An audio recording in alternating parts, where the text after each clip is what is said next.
Good morning, everybody. You got your coffee. I got mine.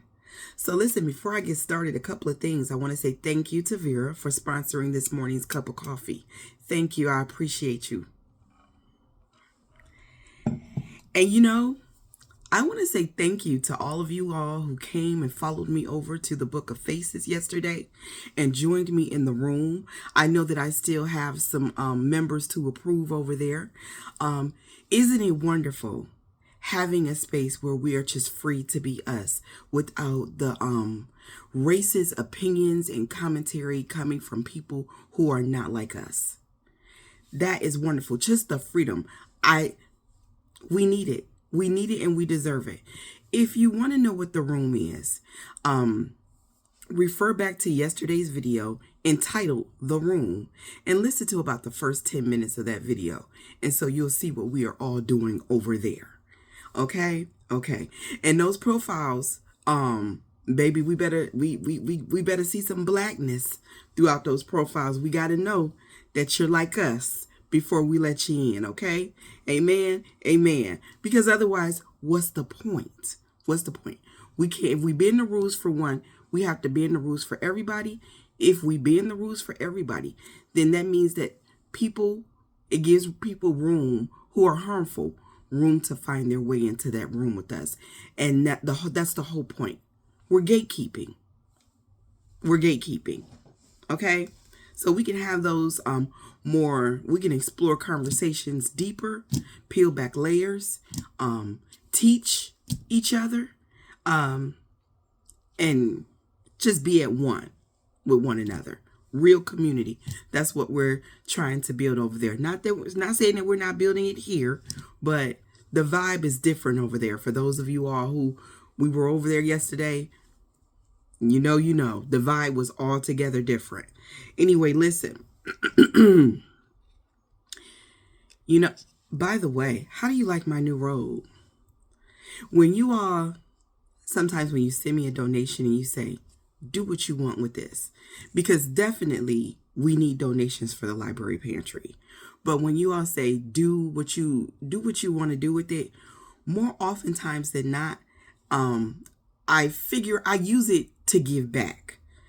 When I do something for myself, it's typically something small because I've never been anyone who really spent a whole lot of money on myself, at least not in these last, I'll say maybe 20 years or so. But I needed a new robe. I needed something lighter, a little bit more feminine. My old robe, it's a man's robe. I got it from Aldi for $12.99.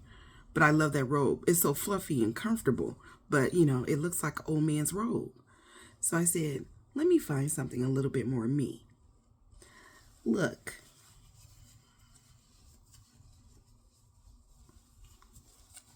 It's got a hood and pockets. Anyway. I'm trying not to buy a whole lot. But then again, I was always someone who just really kind of bought what I need. I don't believe in sending things that are useful to the landfill. So I don't buy a lot as it is. That's one of the ways that I protest. And I have been protesting like this for a long time. This isn't new to me.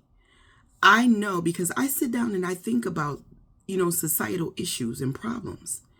And I know that the more we spend, the richer we make these oligarchs. I know that.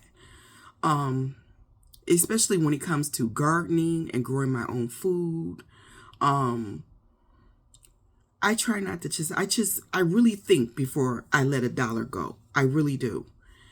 Our old pantry, the one that got damaged in the hurricane, the one that Jim bought for us, it's being used right now. I've got to retighten the screws on it, on those doors. I was just looking at it yesterday, but it holds, gardening things, essentials. And we're looking for another pantry so that we can expand on the library pantry. And I want to buy that used too, for more reasons than one.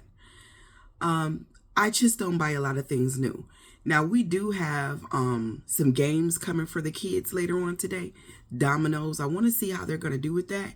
For that person who said these kids don't know anything about jacks and paddleball, those went pretty well. They went pretty well. And our flashcards, English to Spanish, Spanish to English, those are going pretty well too. We're almost done with all of those. The balls, they go like that. So that is my guilty pleasure, buying for the library pantry. But those kids have come to depend on it. They don't know anything about trade wars and oligarchs. They're just trying to have a childhood. And so that is the area in my life where I do relax those rules. But I have also been on Black People Need to Mind Black People's Business for a very long time. I ain't new to this either. In the room, I posted some of the old videos that I've done over on TikTok. And you can kind of see that I have always been on that. If you follow me over on TikTok, you know that I've been telling Black people for a very long time, we need to mind our own business and we need to hyper focus on our own communities and our own issues. We need to figure out how to make us better. And to see that Black people, that ancestral prayer got answered, and that Black people are in fact minding our own business. Let me talk about that a little bit. With that said, let them take down that little Black Lives Matter mural. Let them take it. It's not a reason to get out in the streets. They're going to try to force it, but now's not the time. Maybe we'll expand on this conversation because I can't really say what I want to say right here in mixed company. So I'm going to say it over in the room as to why it is, what I think the trigger will be for us. But they're trying their very best to get Black people out in those streets. And I don't know if they're trying to institute martial law or not. I don't know. But I do know that they are trying to antagonize Black people. And Black people, we have to continue to mind our business. We got to continue to be okay with watching it burn. I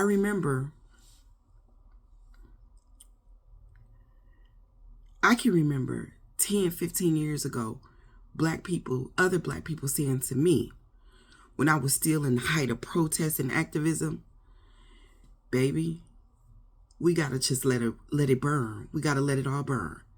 And I was all on, no, we got to save it because we here too. We got to save it. I wasn't there yet. I wasn't ready yet. I'm there now. I understand these were people who thought deeper than I did at the time. And I am there yet. I am there now. We have to get comfortable with watching it burn. And we got to let these people fix their own shit. And we got to stop running, trying to save them. And we got to stop being the mammies of America and the slaves of America and the fixers of America. We got to stop doing that. Now is the time to save ourselves, our own communities, and each other. And with that said, too, Mahmoud Khalil ain't none of our business. He ain't our business, okay? Yeah, they're attacking freedom of speech. Yeah, they are attacking his human rights. But did we, as Black people, not tell them Arabics what was going to pop off if they kept protesting against Kamala and they didn't vote third party, or voted for Trump, which was even worse? Did we not tell them what was going to happen? It's almost like it wasn't written out in a manifesto that was available to anybody that wanted to read it. He said he was going to do this. He said what he was going to do. He told everybody. They told the whole world what they were going to do. When that war between Palestine, Hamas, and Israel broke out, I lovingly sat on my back porch, I turned on my camera, and I tried to tell black people, as a native Detroiter, what Palestinians felt about us. I tried. Black people want to tussle. Especially my sisters, and I hate tussling with my sisters. Don't get me wrong, I will. But I don't like to tussle with my sisters. Because they my sisters. I don't want to tussle with my sisters. Hell, I don't want to tussle with my brothers either. I don't want to tussle with my people. But I told y'all so. I told y'all I'm from Detroit. Michigan has a huge Palestinian population, a huge Arabic population. I have told you about the lived experiences, the way they come into our communities, set up businesses, treat us, treat our people. Chicagoans know too. We tried to tell you. It was some black folks that did have my back though. Because when you know, you know. When you know, you know. They called their own black people in their country slaves. The Arabic name slaves. They refer to all black people by that name. They don't like the own black people in their nation. And black people kept fixing their mouths and say they stood with us against George Floyd. No, they didn't. They hopped on the bandwagon. Well, they stood with us during the Black Panthers. No, they didn't. No, they did not. That picture that they took with the Black Panther Party that everybody keep referring to as proof that Palestinians have always stood with black Americans was what is known as a photo op. Palestinians ain't never did shit for black people. They ain't never supported blackness. Stop with the lies. If you cared to open up your own history books, you would know that. It's just the truth. This is not vitriol that I'm spewing. It's the truth. It's facts. The Black Panther Party was like, when it came to that, they are no different than a lot of the black people here in America up until recently in modern times. Black people who wanted allies, who thought we had allies, who got tricked into believing we had allies. And then when they use black people for their own benefit, they toss black people aside like everybody else does. The Black Panther Party, as much as they did for our history and as righteous as they were bamboozled in the moment. It has happened to the best of us, believing that we had allies. It's been a long, tough, hard road coming to the understanding and the conclusion that we can only depend on each other. But Mahmoud Khalil is not our business, okay? He's not. We told these Palestinians that Kamala Harris was their best chance for quality life and existence here in America. And this man exercise free speech. They are revoking his green card. They're probably going to go after his wife next. Because he gave that speech in Colombia. And now he's buried so deep in the immigration system, nobody knows where he is. Now his 8 months pregnant wife that they snatched him from, not his attorney.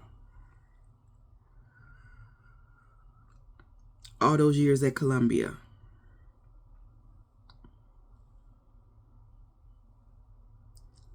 He would have never found himself in a position to have to give that speech or to have to protest like that had his people voted in their own best interest. had they not voted against themselves. Black people showed up in overwhelming numbers. We voted not only for ourselves, but we voted for Palestinians. We voted for Ukraine. We voted for Mexicans. We did our part. He is not the reason for us to break fast. Okay? He is not our reason.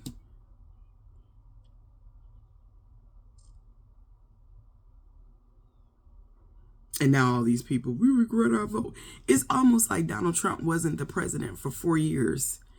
And we didn't see how, we had no indication how chaotic a president and violent a president that this man would be.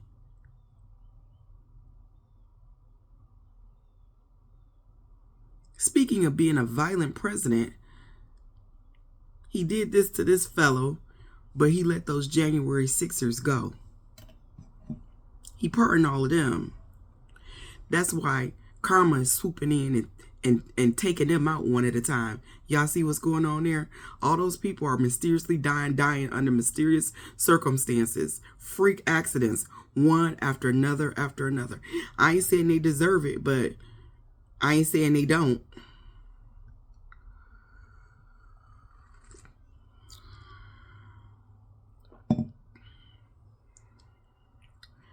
America was officially added to the Human Rights Watch list. Other nations are telling their countrymen that if you come to America and if you are black or you are brown, you might have some issues there.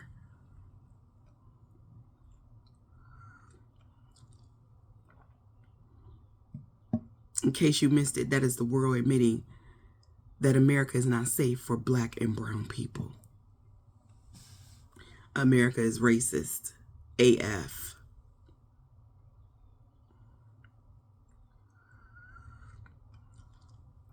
Everything that this nation has to worry about, and Donald Trump is shopping for a Tesla, because good job there, by the way, because that Tesla protest, what y'all are doing to Elon Musk, I love to see it.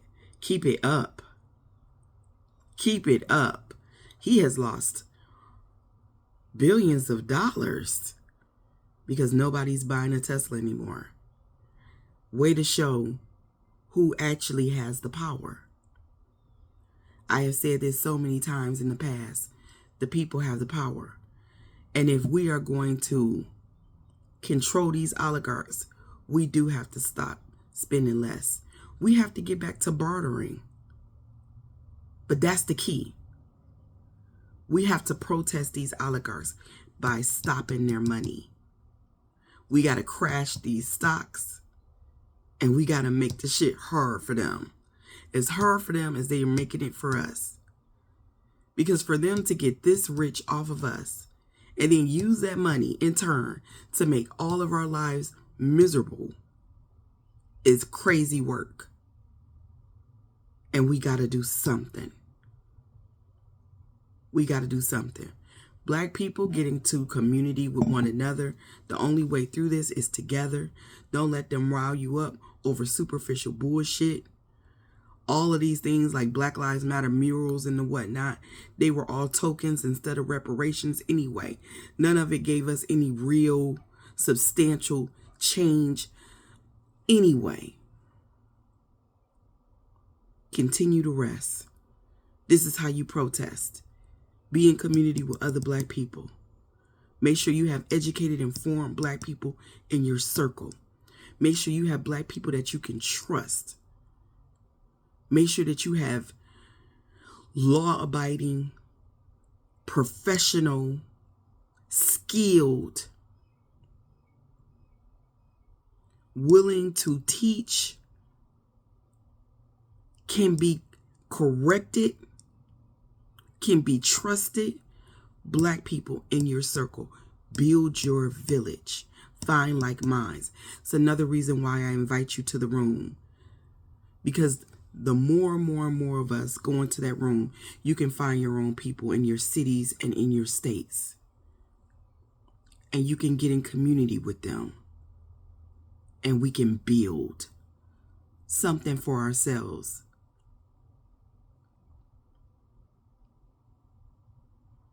And we can have the space to plan and strategize without all eyes on us. That's all that I have for today. If you would like to support the platform or the library pantry, I will leave my Cash App and Venmo down in the comments. I thank you so much for listening to me today. Be righteous. Do something nice for somebody today. Help your people today.